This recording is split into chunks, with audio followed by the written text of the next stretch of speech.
Hey, what's up, everybody? It's Steve, Harmless Rebel.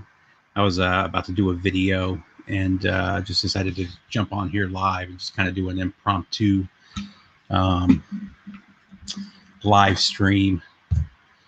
As from the topic, I'm going to be showing some mostly 70s hard rock and heavy metal. Everything here will be from the 70s, but there's a couple other non-hard rock and metal albums that are just kind of mixed in here. Just chilling late on a Saturday night, nothing really going on, so here I sit. Let's see, give a couple minutes, see if anybody pops in here.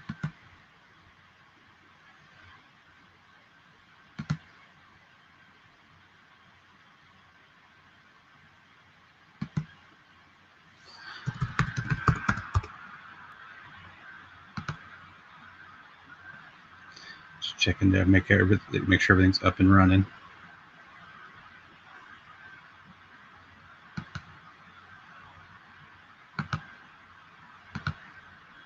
Where'd you go? Lost the screen there. Like I said, it's just going to be a little impromptu 70s hard and heavy, just some stuff I've been spinning lately. I've been listening to a lot of 70s hard rock and heavy metal lately, as well as a lot of hip hop.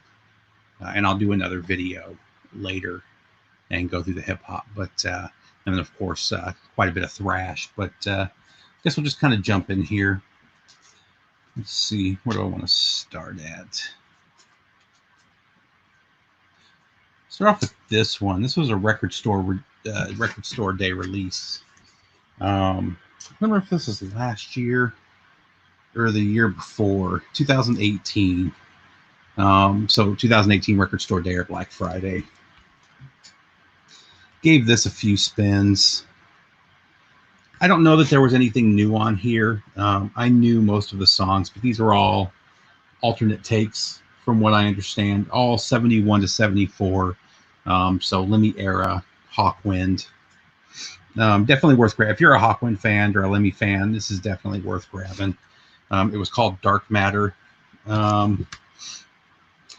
If I remember correctly, they were a little bit overpriced. I think I saw that you can get them for about 25 bucks now, and definitely worth grabbing though if you're a Hawkwind fan.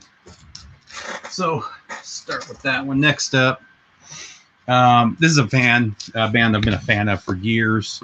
I got turned on to them for the first time by my dad in the early 80s. He was a big fan of Cactus. This is One Way or Another. Can't remember off the top of my head if this was their second or third album. Just really killer hard rock. I'm trying to remember which Apathy brother. I think this was Carmine's band. Let's see who all was on this one. It says, yeah, Carmine, Apathy, Day, McCarty, Bogart. So a super group of sorts. One more person. And the singer on this, if I remember correctly, was also the singer for the Amboy Dukes, Ted Nugent's band. So he went on to join this one. Killer album, though. Just really killer early 70s hard rock. I would recommend any of their albums. They're all great. Let's see what else we got going down here. And I don't know if I said it again. That's the MOV pressing that came out last year. Really good sound quality. Sounds great. And speaking of MOV pressings, this is one of the recent ones I picked up. I have an original pressing of this, but mine was in pretty crappy condition. It was well played. Another band that I've been into since probably the early 80s. My dad was a huge fan of, there is a huge fan of this band. But it's the debut from Blue Oyster Cult. I love this album. Not quite. They weren't the band that they would be a couple albums after this one. But you're starting to see the early. You're starting to see them build that sound that they would become more famous for. But such a killer album. So many good songs on here. And this is one I really like to pull out from time to time. This is one I have on record and CD. And that one seems to perpetually be in my car. That one stays in pretty heavy rotation. And then, like I said, it's not just going to be hard rock and heavy metal. What was the, yeah. This was a recent release. They did it on inverted colors for, man, is it the 40th anniversary? So yeah, the 40th anniversary. And I always get these two mixed up. Yeah, Unknown Pleasures from Joy Division. Just a really killer, really classic album. I really like. It's the same textured album that they originally released it, or cover that it was originally released in. They just inverted the colors, made it white with black instead of black with white. And then I just saw, actually I pre-ordered, they're also releasing the 40th anniversary of Closer later on this year. So I've got that on pre-order. I'm looking forward to that one. This one's on clear red vinyl, and then the Closer that's coming out is on just clear vinyl, if I remember correctly. They're really good prices too. I think that was $19.99 when I ordered it. Closer, I think it was like $21.99 for the Amazon pre-order. They're also doing a bunch of the maxi singles, which I would like to have. The problem is that they're all like $20, and I just think that's too much for a maxi single. So I haven't ordered any of those. Maybe the price will go down. Who knows? Next up, a little bit of April Wine. I'm always talking about this band. Their output from the 70s is just so good. This was one of them I was missing. This was 76. This one is not as hard. This one also has a very Nazareth feel to it. This one has more ballads, but they're really good. There's not a bad song on here. This whole album is phenomenal, and I definitely recommend checking this out. If you've only heard the 80s April Wine, I really recommend going back and checking out their stuff from the 70s. I've got their 80s albums. I never listened to them. They just don't do much for me. But all their stuff from the 70s, whether it was their early prog stuff, to this mid 70s, to the later where it gets a little bit harder, just killer stuff, and one that I would definitely add to the collection. I don't know that this one was released in the US. This one may have been Canada only. This one is a Canadian pressing. Just a killer album. Speaking of killer albums, these guys are still touring. And I think they're just the one original member. But what's his name? Bobby Caldwell. They come through here every year. They were actually supposed to play, I think, next month or the month after, and got canceled because of the coronavirus. So I was really disappointed about that. But I would really love to see these guys live. I have friends that have gone to see them, and they said they're phenomenal. Plus, I want to get this thing signed. I think that would be cool.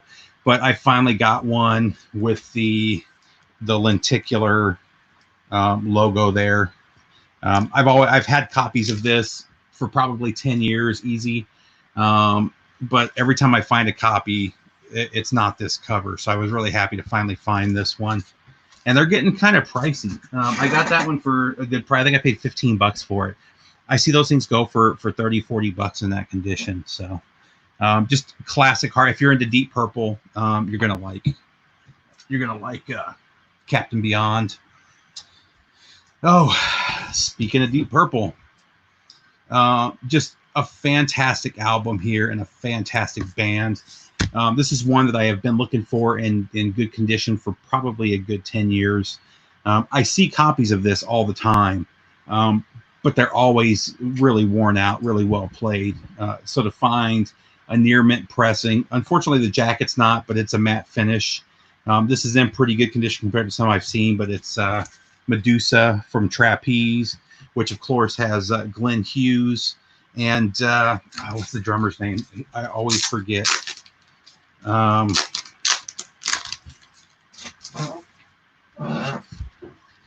Glenn Hughes, Mel Galley, and Dave Holland, who would go on to be in Judas Priest. So just a killer. All of their albums are great. This is my favorite, but everything that they released, I think they have 4 albums and a live album, if I remember, and a bunch of comps. I could be wrong. They may have more albums than that, but I believe I've got 4 Medusa albums, and they're all killer. Hey, what's up, Frazier? Let's see. All Captain Beyond, very good. Played here. Yeah. I've got that one right there. I don't have the second Captain Beyond album. I did at one point. It was just not in good condition. So I ended up giving it to a friend of mine who was looking for it, and I'm on the lookout for the second one. And then I've got the recent one that they released about 2 years ago that is unreleased material. I think it was demos from before this one. I can't remember off the top of my head. It's got some good stuff too. From everything I've heard, though, this is definitely my favorite. The second one is really good too. But yeah, you can't go wrong with Captain Beyond. Next up, back to Canada, we've got a little bit of Max Webster. Max Webster does not get near enough love in this country. It was just a phenomenal band. And the funny thing is, so the singer and guitar player, Kim Mitchell, did release a few of his albums here in the U.S. and had a few hits off of them. So most Americans that are into the hard rocks, were into hard rock in the 80s, know Kim Mitchell, but they don't know anything about Max Webster. So this was his band, and they were together throughout the 70s. They did 6 or 7 albums. They were all killer. A really cool mix of 70s hard rock, prog, a little bit of jazz fusion. There's times when it's very reminiscent of Zappa and the Mothers. His voice on occasion, certain songs just sound like something that Zappa would have played. Now, that's not saying this band is not near as good as the Mothers. I mean, Zappa looked for the best guys in the world to play in his band. No, I haven't heard of Moving Sidewalk. Is that an American band? Where are those guys from? Not as good of players as Frank Zappa. I mean, he really brought in top-notch talent from all over the world, but there's just elements of that in here, and it's a really good mix of all those styles, and I really dig it. But Max Webster, I think it was, I'm trying to think now who got me into Max Webster. Oh man, it was one of my Canadian buddies, and it was Lee. It was Lee from Canada, and his channel name is I can't remember it right now. Yeah, Dave, I love Cactus.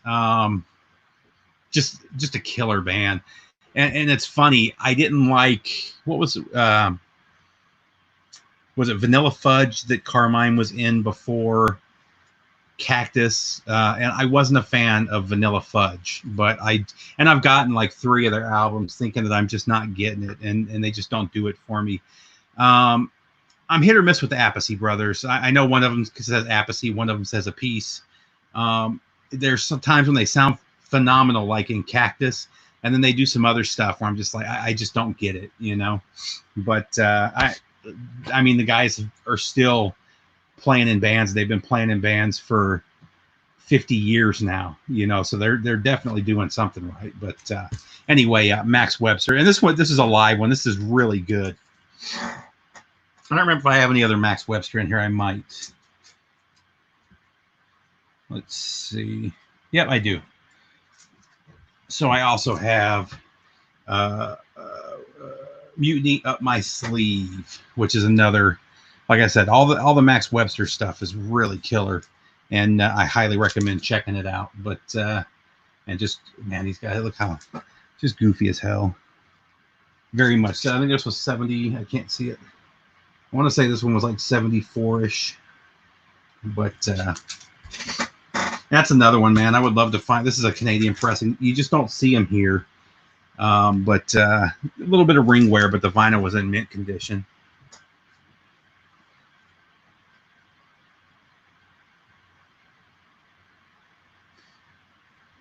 Yeah, Vanilla Fudge. Oh, really? I didn't. So I read this interesting thing about Jeff Beck. I don't remember if it was an interview or if it was an article that somebody else did, but they were saying that he actually doesn't like playing guitar. You know, he's considered one of the best guitar players of all time. And he said he stopped loving the guitar in his 20s. And when he's not touring or recording, he doesn't touch it. He was saying that he would go sometimes a year or a year and a half without even looking at his guitars. He just puts them away when he's not working, and it's just kind of turned into a job for him. You know, he's just completely lost his love for it. I just thought that was interesting when I read that. But let's see, where do we want to go next? Next up, I think this is one of the most overrated albums of the 70s. Original pressings of this go for, man, I think they're in the $3,000 range now. I've never even seen one. You know, I hear rumors, people saying they found one, but I've never actually seen an original pressing. It's been released a few times now, so you can get it for, you know, 20, 25 bucks. I think I bought this one for like 22 or 23. This one sounds phenomenal. It's a half-speed master, crystal clear. I just think they're an overrated band. I think they have 2 phenomenal songs, and the rest of the album is just okay. But this is Grower of Mushrooms from Leaf Hound. Like I said, this repertoire pressing, it's a half-speed master. It sounds amazing. This actually sounds better than the, I've got a deluxe CD version of it. I think this pressing sounds better than that. Again, they've got a couple songs that are absolutely phenomenal, top-notch songs. I've just always thought that they were a little bit overrated. You know, people talk when they're talking about the best obscure, hard, and heavy bands from the 70s. These guys always come up in that conversation, and I actually think they should be kind of far down the list. But I've never heard their other album. They have another album. I believe it came out the same year as this one, and that one may have come out first. But anyway, Leaf Hound. I still recommend getting this. Like I said, there's a couple songs on here that are amazing. And it's just, just the lore behind it and stuff. It's kind of cool to have a copy of it, but I don't know, just don't expect any groundbreaking work there. Let's see, where do I want to go? This one actually disappointed me. I was really excited when I found this one, and these aren't expensive. You can find these for $5 or $6. This is, I believe, the 3rd album from Legs Diamond. This is Firepower, and I just think it's okay. It's been sitting in my inbox for probably a year, and I've spun it 4 or 5 times. Some albums, when you hear it the first couple times, you're just not in the right headspace for it. So I kept putting this one back in the inbox and listening to it again. And hey, what's up? What's up, Guru? Their first 2 albums are amazing, and then this one, I don't know if it was just rushed or what. I think it's a pretty weak album, though. And if I were going to recommend Legs Diamond, it would be those first 2 albums, which are both phenomenal. See what else we got going here. So next up, this band is very cool. And they're a local band here in Atlanta, which I didn't know about. I believe Greeno was the first one to talk about this band, maybe, I don't know, 6 or 7 years ago.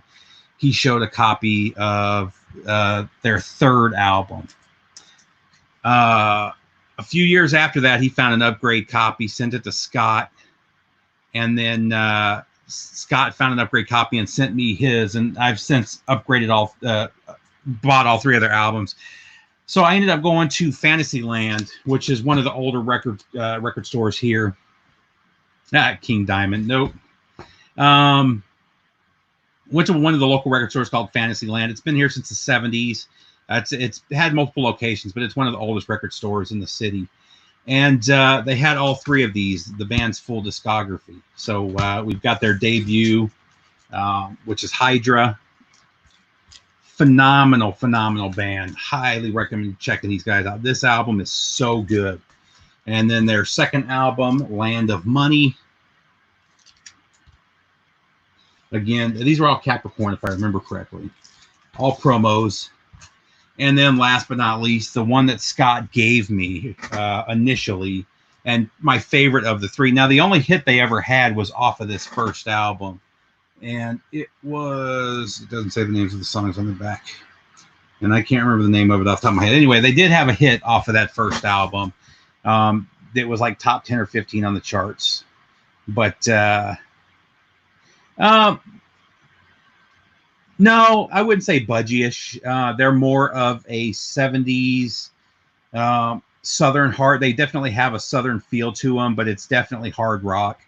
You know, and that just may be from being from Atlanta at that time. I mean, you know, the Allman Brothers were all the rage from the same area. You had Skynyrd, obviously. These guys were definitely more hard rock, but they definitely had that Southern tinge to them. But this was the album that got everybody in the VC kind of talking about this band, and that's Rock the World. And it's just a phenomenal album. It's just so good. It looks like a live album. It's not. It's actually a studio album. This one is actually signed. I don't know if, where is it? It's kind of hard to see, but it's signed by Wayne Bruce, who was the bassist and singer.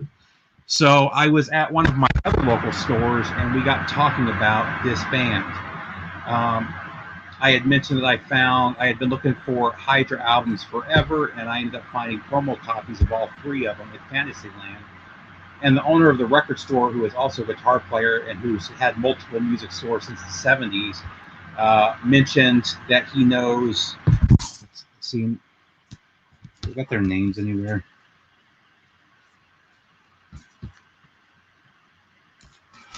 Where is it? You got Bruce, Pace, and Kirkpatrick. I think it's Pace. See what happens when you're not prepared and you just do these things impromptu. One of these. Oh, there it is. Okay. Spencer Kirkpatrick. And then Steve Pace. And we'll get to Steve Pace in just a minute. Hey, what's up? Noise. I was just talking about you, Lee. Damn. So I'm pretty sure it was you that initially turned me on to Max Webster. I think you sent me a cassette of Max Webster like years and years ago, and I got talking about Live Magnetic Air and then Mutiny. But thank you for turning me on to them. I think you turned Scott onto them too. Was it that? Maybe it was Gatto that you turned me on to. Maybe I'm confusing Gatto and Max Webster. Maybe it was Gatto that you sent me. Anyway, doesn't matter. So the Hydra. So I was talking to my local record store owner, who's an avid guitar player. He's been in a bunch of local bands and stuff. And he was saying that, see, now I forgot his name again. Darn it. So Spencer Kirkpatrick, the guitar player, owns a guitar shop right up the road where they do custom guitars.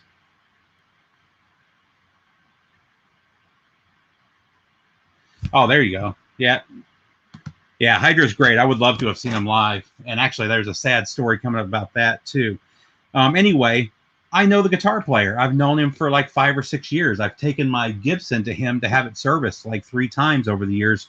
One time it fell, and it doesn't matter. I've had it worked on by him, and I knew the guy and had no idea that this was a guy from a band that I absolutely love. So eventually, or actually next time I go there, I'm going to have him sign it. But what broke up the band was Whitford St. Holmes. So Pace, is it Ian Pace? Oh, man, I'm just off today. Steve Pace was offered a job playing drums for Whitford St. Holmes. And he thought that was going to blow up and be a monster band. So he ended up leaving them, and the band split up so that he could do Whitford St. Holmes with obviously the guys from Aerosmith. And they did that album. He toured, but then it kind of fell apart after that. It didn't really go anywhere. That album wasn't a huge success that he thought it would be. And the band just kind of fell apart after that. Now they've gotten back together multiple times over the years, and just 3 or 4 years ago, they signed a contract at one of the local bars to do shows every Thursday or something like that. And I didn't hear about this obviously until years later. But they were doing shows every week, and nobody knew who they were. So, just one of those killer bands from the 70s that just never went anywhere. Phenomenal band. If you find any of these albums from Hydra, I highly recommend buying them. And that, Dave, you make a good point. Anything from Capricorn in the 70s, I can't think of anything off that label that I didn't like. And just a phenomenal hard rock band. Next up, a little bit of, let's see, how long have I been on? 25 minutes. Next up, a little bit of Slade. Unfortunately, I think this was their last good album. They had a couple songs here and there after this. This is one of those bands that, man, I can't believe everybody doesn't know who they are. Oh, I didn't know he was in Crocus. Oh, very cool. There you go. Yeah, I wouldn't call myself a guitar player. I have guitars. I like to play guitar. When I was in bands back in the 90s, I was in bands from 94 to about 99, and just doing the local scene in Phoenix. And then I played in a band in Japan when I was there. I was a drummer. I played drummer for about 15 years, and I don't play drums anymore. It's just, I don't enjoy it, but I still love messing with the guitar. I still pull it out almost every day, but I've never been a great guitar player. I probably more of like a rhythm kind of player. I do a little bit of bluesy lead stuff, but that's just more fiddling around. But Slade, nobody's fool. Slade, like I said, they're one of those bands that I think they're one of the most important, other than Bowie. They're probably one of the most important of the glam bands. Most people know almost every song off of their first few albums because they were covered by so many people. And the guitar player, his look, his outfit is almost the exact look of Ace's first outfit. He basically stole his first outfit from the guitar player for Slade. The silver and the spacey thing, 100% come from Slade. And I've heard Kiss, I've heard Gene and them give them credit. Obviously, Twisted Sister covered a couple of their. Was it Twisted Sister, Quiet Riot? So much of their stuff has been covered. This album actually has probably my all-time favorite Slade song, and it's one that's never been covered. I don't understand. It's one of their heaviest. It's called L.A. Jinx. It's on the B-side. It's just such a phenomenal song. I could listen to that thing over and over again. Unfortunately, after this, I've got all of their albums to, I think, 81 or 82, and this is the last one that I really like the whole album. But what are you talking about? These haircuts are awesome. Yeah, that's a pretty bad haircut. But man, I would love to have any hair at this point in my life. So who am I to judge people's haircuts? But killer album. Highly recommend this or anything. This was 76, I think. Any of their albums, 75, 76, yeah. This and any of their albums before this, definitely worth having in your collection. See what else we got going. This next one is not hard rock. It's southern rock. This is an absolute grail, though. I've been looking for this for 7 or 8 years now. Scott Waters was the first one to show this in a video. One of his first videos was a Molly Hatchet video. And he showed this. I had never seen it before. It was a promo only type of deal. There's very few of them out there, and every time I see them, they're $50 or $60 and they're trashed. I found this one for $28, and it's in mint condition. This is Molly Hatchet Live. It's actually a box set, and it comes. It's really weird. So I had to call Scott when I got it to make sure that this was correct, because I hadn't really done much research on it. But so it comes with 2 copies. I can't get them out now. It comes out with 2 copies of the same live album, which that doesn't shock me. You know, a lot of times radio stations would have 2 copies. So you could have side 1 on one turntable, side 2 on the other turntable, and switch to them quickly if you're doing some kind of live show or something. But it also comes with a copy of their debut. Very cool, though. Like I said, these things go for, in this condition, probably $60 or $70, and I found it for 28. And I'm friends with the store owner. I was like, man, why do you have this so low? I was like, I've been looking for this forever. And he was like, yeah, it's just what I thought I would get for it. So got a killer deal, added this to the collection after literally looking for it for years. But And you guys can see, I don't know if you can see it right there. That's my signed copy that I got from Billy Hurst. I think I've got like 6 copies of this. I don't usually keep multiple copies of albums, of the same album. Usually, you know, if I have an original and a repressing, whichever one sounds better is the one that I keep. That one, I've got promo copies. I've got that one. I've got a white label and a European promo, just a bunch of them. One of my favorites, though. Next, yeah, dude, I was shocked when Billy sent that one to me. Yeah, I love the 70s glam stuff. Sweet is one of my favorites. Obviously, Bowie. It was something I got into really late, though. I didn't get into Bowie until probably the 90s. Yeah, dude, Hatchet, and I did a video about this years ago. Molly Hatchet and Meatloaf have the most metal covers that when you see them, they just look like straight up heavy metal. I remember the first time I saw Bad Out of Hell, I was at a library when we lived in Germany when I was a kid. I was at the base library and I saw that album. I had to put it on. I was so excited. Some new hard rock I had never heard of. I love Bolin. T-Rex is hit or miss, though. There's a couple T-Rex albums that I absolutely love and a couple that I'm just okay with. We might have talked about that before. I don't remember. But, and it's, I don't know. I wouldn't even say that that's not that I like him. A lot of his stuff is just so overplayed that it's hard to listen to. You know, is it Warrior with Bang a Gong on it? That whole album I've heard 6,000 times and just have no desire to listen to it again. You know, MoFi's repressing it, or it's about to be released, and I was going to get it, but then you know I'm just not going to listen to it. I just heard it so many times. But I do like Bolin. I thought he was a genius. Another guy that just wasn't around. But you know, it is what it is. What else do I got? Actually, that's funny. Speaking of Meatloaf, there you go, Bad Out of Hell. Another one of the most metal covers ever. And there's nothing remotely metal or hard rock about that.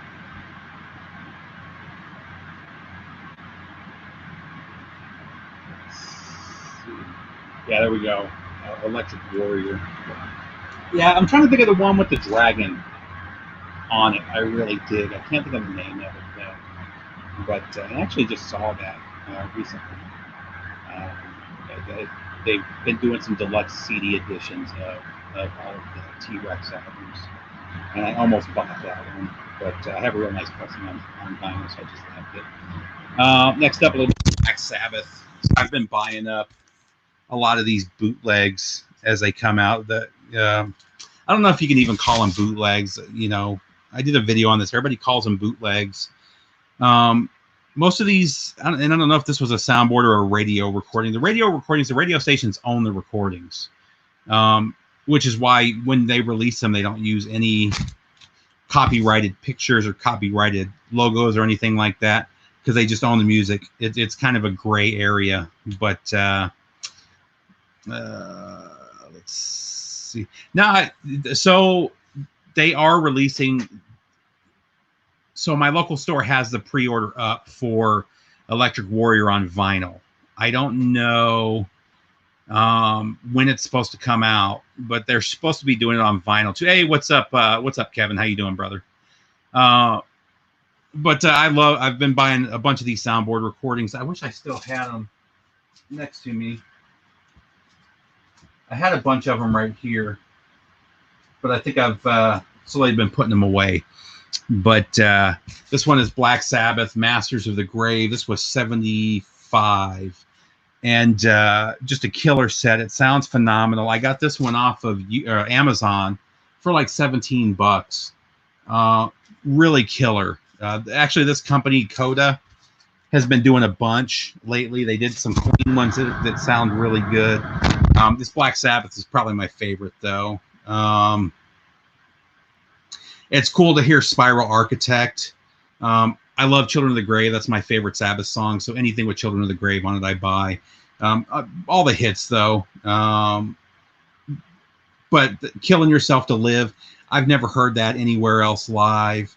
Hole in the Sky, Sabracadabra, Symptoms of the Universe. I mean, it's a killer set. Killer set. And for under 20 bucks, definitely worth having.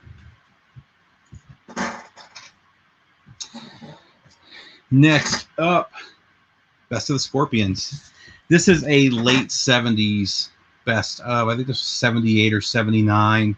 I believe this one was UK only. But, man, so good. I love this era of Scorpions. From probably, I like all of their albums from the 70s, but from their third album on, In Trance is one of my favorite albums of the 70s. That song, the solos on that album are just so phenomenal. And I'm looking, there's a couple. So it's a pretty good mix. It's about half Shanker and half Roth, which is pretty cool. I really like Roth's writing, and I think they really lost a little bit when he left the band. But let's see. Yeah, man, I've got a few of the Rockadrome. Actually, let me grab a couple of the ones I got off of Rockadrome.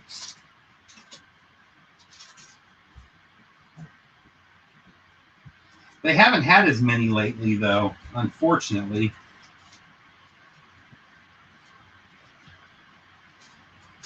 I got some pretty metalheads too, but let's see. A couple of really cool recent pickups.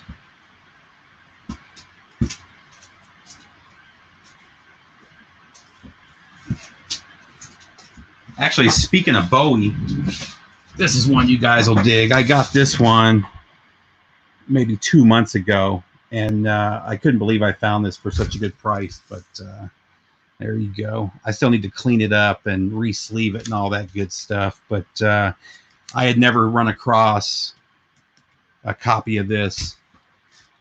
So my favorite Sabbath is definitely Ozzy era. I wouldn't even listen to Dio era for years. I liked Dio. Pretty much everything he did in the 70s, I was a fan of. I was just one of those guys. I didn't want to hear non-Ozzy Sabbath. And then once I did, I loved it. The Ozzy era is still my favorite. I actually really like the Tony Martin stuff, too. I don't think he gets enough credit. Eternal Idol is a phenomenal album. I really dig it. It doesn't hurt. I love all the Tony Martin. Basically, all the Sabbath stuff for the most part, I really like. But it'll always be the Ozzy era for me. But there you go, the Japanese pressing of Bowie. Probably my second or third favorite album of Bowie. No, even Bat Out of Hell, there's like 3 really good songs on there, and I think the rest are just okay. Bat Out of Hell 2, I actually never owned. Yeah, Headless Cross. Headless Cross is great too. The only Black Sabbath era I didn't really get into was the one with can't think of his name right now. The one with the baby, the devil baby on the cover. It's probably my least favorite. So I like Never Say Die. Is it Technical Ecstasy as well? I like them both. I don't love them. It's definitely the first 4 albums that I listen to the most. And I still pull out the first 2 albums all the time. I also, other than the first 4, I also listen to the Heaven and Hell Live quite a bit as well. It's one of those things. You know, a lot of people say what would have happened if they kept together. I'm glad they split up. You know, the trajectory was definitely going down with Ozzy, and those first couple Dio actually all the Dio albums are phenomenal. I really dig all of them. So, you know, is it a loss? Yes. We got a lot out of it, though. The only thing I didn't like was the Black Sabbath live with Dio. I never liked Dio singing the Ozzy songs. I just don't think he ever sounded right singing them. And that's not always the case with bands. You know, I've talked about this before. A lot of people didn't like Ripper and Judas Priest. But when Ripper did the Halford songs, they sounded phenomenal. It sounded he's got a very similar voice to Rob Halford. And of course, he was in the cover band. Hey, what's up? What's up, Aaron? How you doing, man? But yeah, and actually, it's funny. Speaking of Dio, I just found these recently. These were the. I've been looking for these everywhere. Unfortunately, there's a little bit of damage on the side. I found UK pressings. I think they're UK. They might be German. No, UK pressings of Trying to Burn the Sun. The vinyl's mint, looks unplayed. There's a little bit of damage on the sides, but I've been looking for copies of these forever.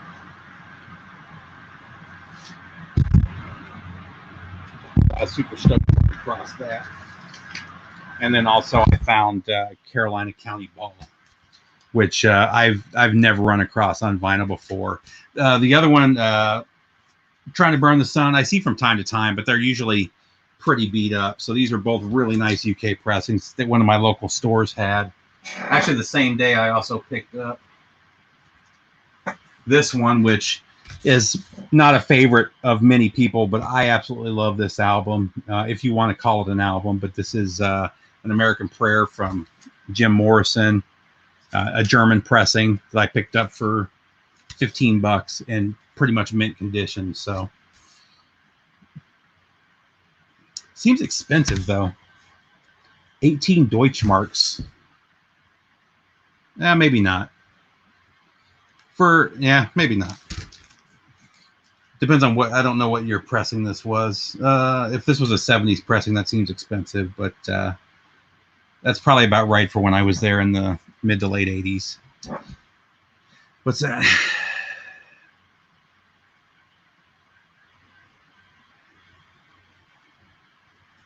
So a couple other recent. Kevin mentioned the some of the other soundboard recordings I recently picked up. I've got Live at Reading and more early rare tracks from Maiden. Can't remember if this is one that has the Soundhouse recordings on it. Live at Reading is side 1. No, side 2. I love Paul Di'Anno era Priest, though. I hated it in the late 80s. Yeah, that's what when I was thinking about it. That does sound right for the 80s. I want to say when I was there in the mid to late 80s, I was there 86 to 89, and I want to say it was 1 to 2, so that would have been about $8-9, 18 Deutschmarks. So this is the other one I grabbed. Soundhouse tapes and more. So this one has a couple of live tracks, and like I said, I got it from Rockadrome, so you got the old Rockadrome logo there. But I don't remember where it was live from. It looks like it's a pretty good mix. Regardless, like I said, anything Di'Anno era, I grab it. All my favorite live shows are the Di'Anno stuff too. However, when I saw them, what was it, last year? Man, I was blown away by how good they still sound. I didn't like the last. I haven't liked the last. I don't know, half dozen albums really, but I really didn't like the last album, even though everybody was hyping it up.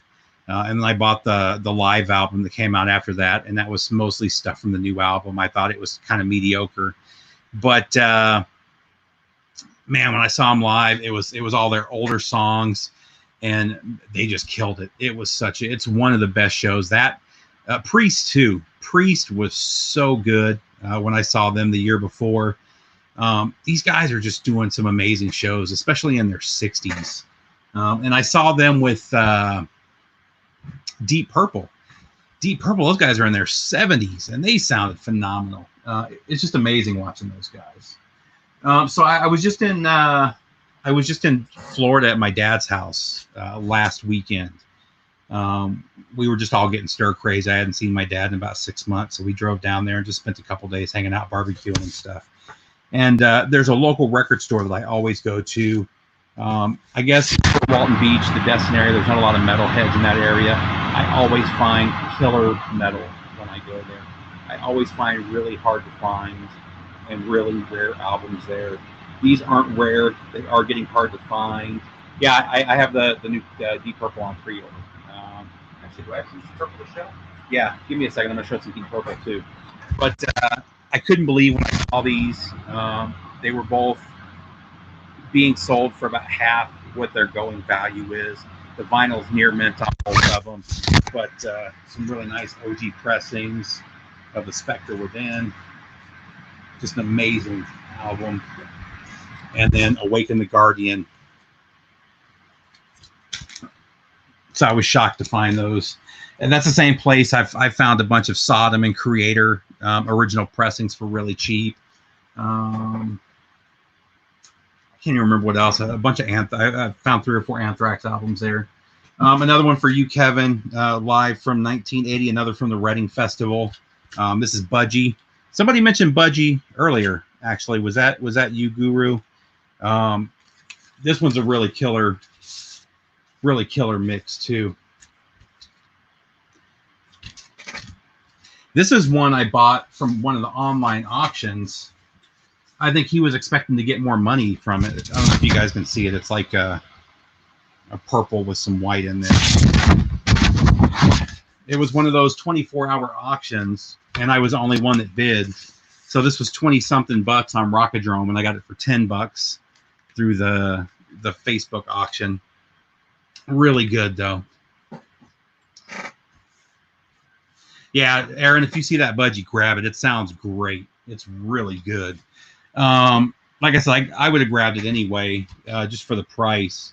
And the early 80s is kind of where I lose interest in Budgie. But you know, this is mostly their early to mid 70s stuff anyway.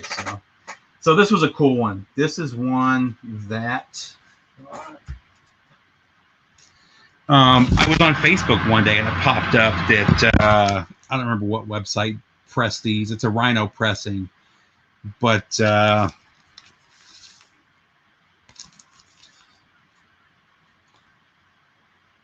I saw that they were selling signed Glenn Hughes albums.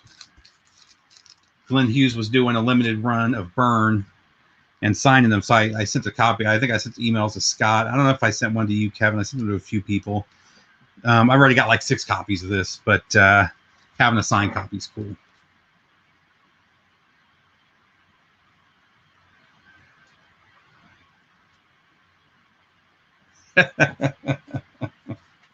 They have like 3 or 4 that I like. That's pretty funny though. Let's see what else I got. Oh man. I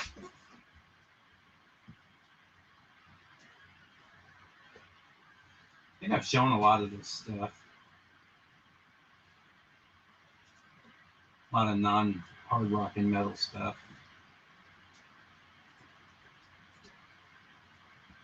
Guess I'll show these too. Some other recent ones. I've been slowly building up the Ram collection. I don't remember who turned me on to these guys, but just really killer new wave of traditional metal. When was this one? This was a couple years ago. Oh, this is last year's. Okay. Huh. Really killer band, though. Maybe it was Scott that turned me on to them. This is a recent pickup. I found this for like $10 in near mint condition. A little fusion-y for me, but there's still a couple tracks on here that I dig. This is Jade Warrior.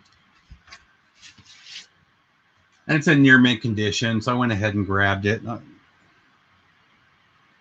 For all you guys that love the Vertigo swirl. It's still good. Not great, though.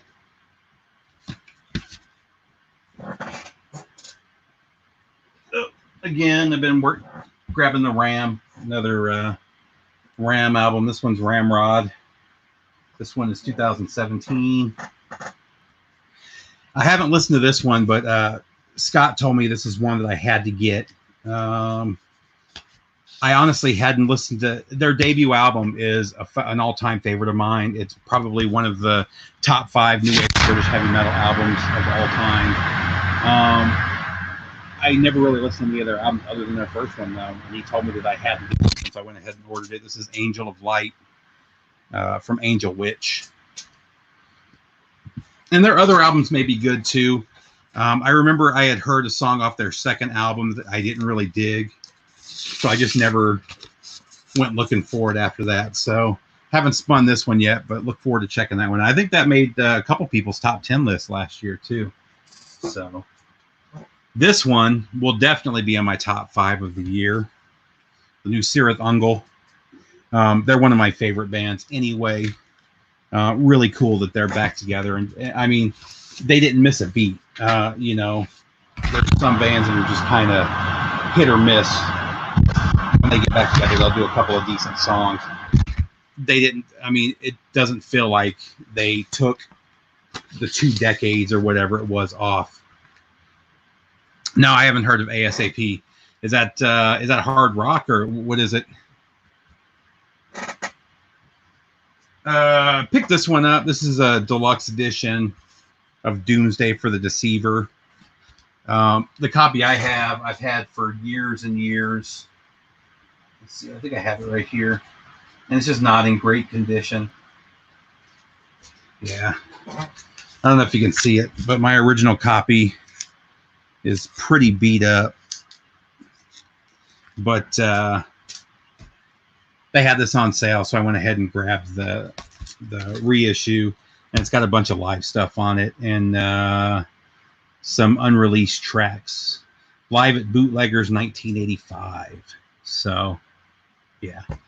And a few demos. So grab that one.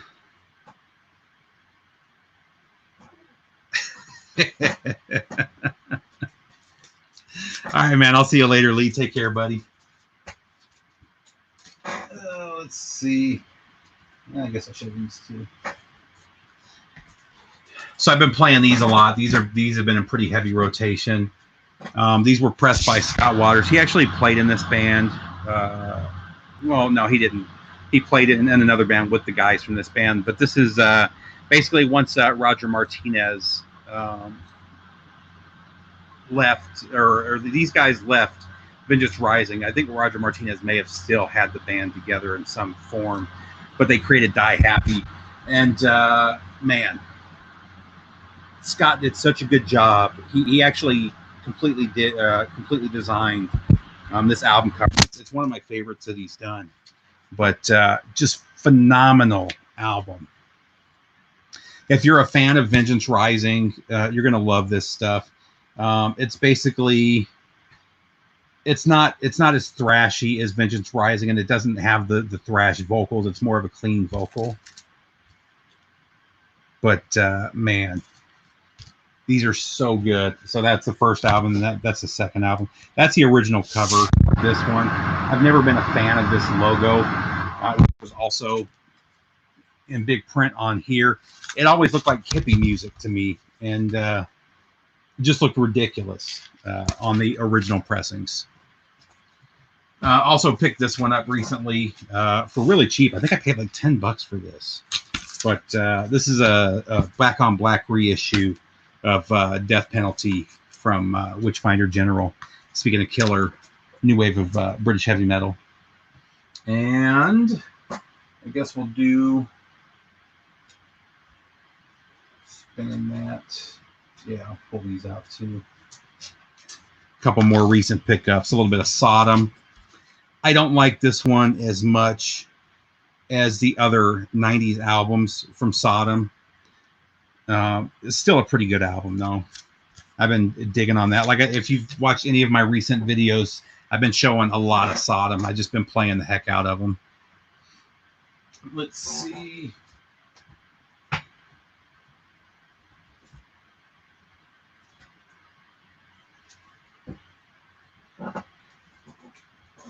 One more I've been listening to is Holy Terror.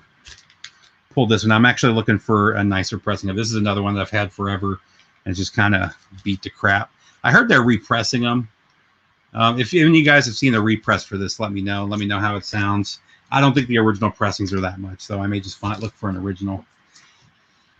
And then last but not least, I picked this one up about 2 months ago. I've actually got 3 or 4 copies of this. I've got a white label promo one and a regular, and then I picked up this Japanese pressing, but this is Draw the Line from Aerosmith. So that's pretty much it, guys. Like I said, I just want to do a quick impromptu instead of doing a video. But yeah, I really dig Ram. Really killer. Oh, I'm trying to think where they're from. I can't think of it off the top of my head. Bet Kevin, do you know?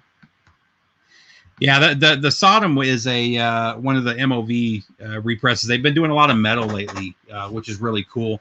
They've been doing a lot of metal. They've slowly been doing all the Rory Gallagher albums for you guys that like guitar. Rory Gallagher is probably one of the top 3 guitarists of all time. Just doesn't get enough credit. Let's see. Really?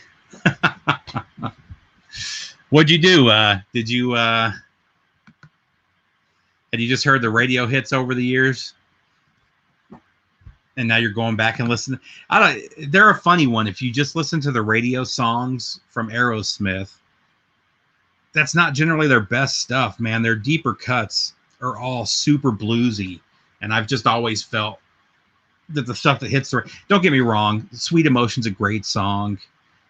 You know, most of those tracks from the 70s, you know, towards the end of the 80s, if that's when you were just getting into Aerosmith, you're really missing out on some great stuff. Yeah, I Wishbone Ash has some stuff I love, and they have some stuff I can absolutely do without. They went back and forth. Wishbone Ash would do something with a really hard rock album, and then they would do one that was just kind of, I don't know, classic rocky. I know it wasn't classic rocky at the time, but you know, they're just kind of hit or miss. Yeah, I could see that though. I didn't get into Aerosmith until, man, it was probably the 90s when I was messing around with my dad's collection and started pulling out those. No, you know when it was? It was when that box set came out. It's put away right now. They had that box set come out in the early 90s. And I don't remember how, but I got it for really cheap. And I went through and listened to all of them. And that's where I really got into... yeah, so that's probably 2 of their... Rocks is my favorite Aerosmith album. I think that's their best. But I even like the cheesier stuff that they've put out recently. Yeah, was it? No, not Pandora's Box. I have that one too. No, they did that. It was the box set that had everything through Permanent Vacation. Actually, it had everything but Done with Mirrors, which I've never understood. But it was the Box of Fire. That's what it was. It was one with the flames all over it, and then the little pull for it was a matchstick.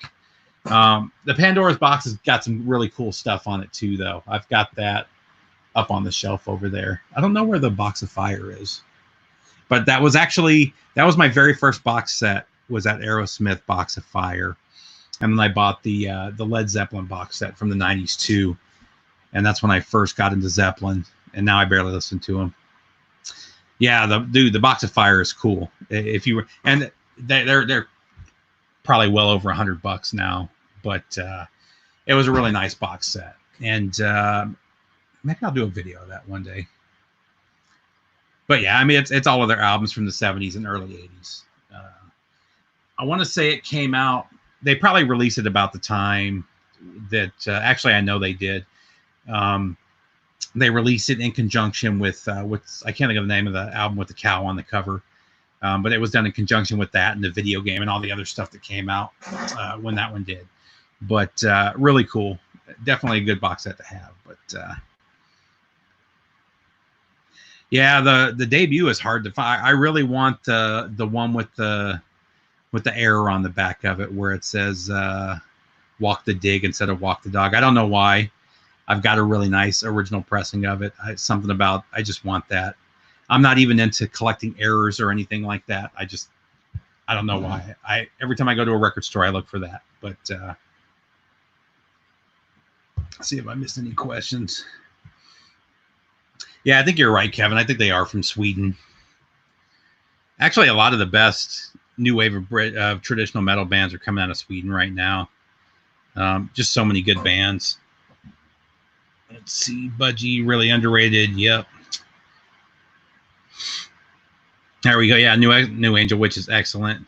Yeah, I've got a couple of the Crack the Sky albums. I can't remember them off the top of my head, though, whether I liked them or not. Let's see.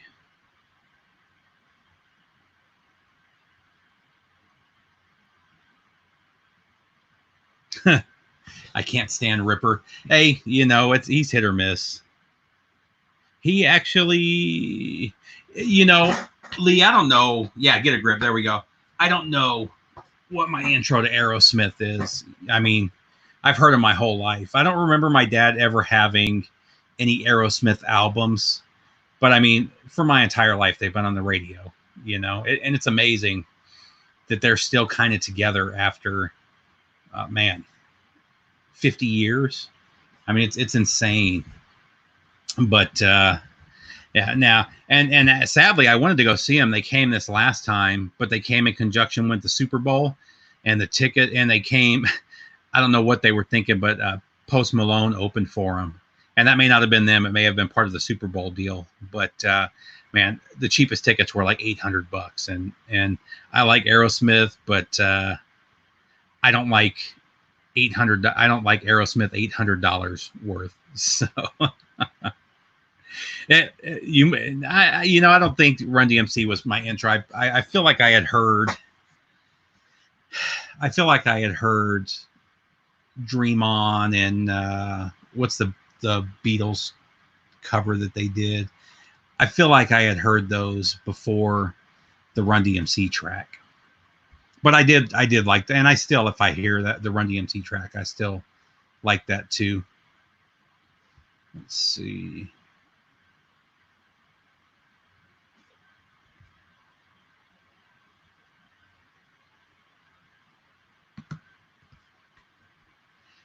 Oh man, Columbia. I don't think I ever. In my cassette days, I wasn't really doing the Aerosmith. I was real big into, man, late 80s. I was all about AC/DC and whatever else I could get from my dad's collection and borrow from friends.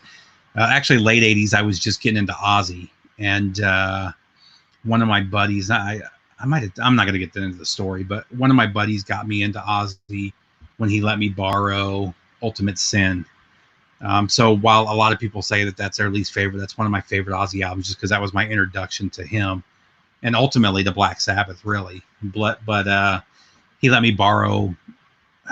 Had Ultimate Sin had just come out at that point, I think. So when was that? 87-ish. And man, I couldn't play that enough. I'm sure I wore out that cassette that I dubbed. And then he let me borrow the earlier stuff too, and I got into that too. So that was really my big thing in 88, 87, 88. I was all about Ozzy Osbourne. I also got turned on to Metallica at that time too with Justice. So I was playing a lot of Metallica.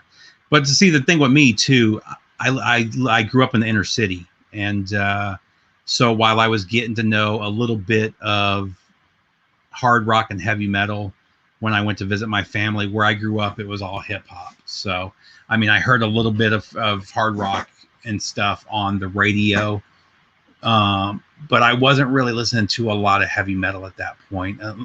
I would see some of it on MTV. It was late '89 probably when I got into Headbangers Ball and stuff. But a lot of what I was listening to, just based on where I was living at the time, was hip hop. So let me see. Yeah, my favorite from those times were. So my dad was a big fan of Back in Black, so I played that one a lot. I actually would take his. He would constantly yell at me for stealing his cassette because he was always looking for it, and he would always find it in my room. And then I had the what was the Maximum Overdrive, whatever album was the soundtrack for Maximum Overdrive. I can picture it in my head. I can't think of the name of it though. I loved that movie. We saw it when in '86 when we moved to Germany. Yeah, the Smith and Wesson and Gravediggers didn't come until a couple years later, but that Gravediggers is still probably in my top 3. Yeah, Who Made Who? Thank you. That Gravediggers is still in my top 3 best hip hop albums of all time. And I'm kind of jealous because I don't have it on vinyl, but I need to get it. Who Made Who? Yeah, so when we first moved to Germany in '86, we were living in a hotel for about 3 or 4 weeks until my dad found a condo for us or an apartment for us to move into. And we had nothing to do at night. So we would eat at the hotel. And a lot of nights we would just go to the base movie theater. And I remember seeing The Color Purple. I remember seeing, there were a couple other movies, but we went and saw Maximum Overdrive. And I liked it so much that he took me to go see it again.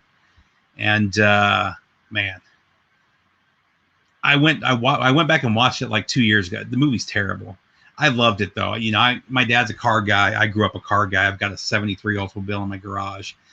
Still love cars, but man, that movie was so bad. But as a I don't know, was I third or fourth grader? However old was that? 10 years old, 11 years old.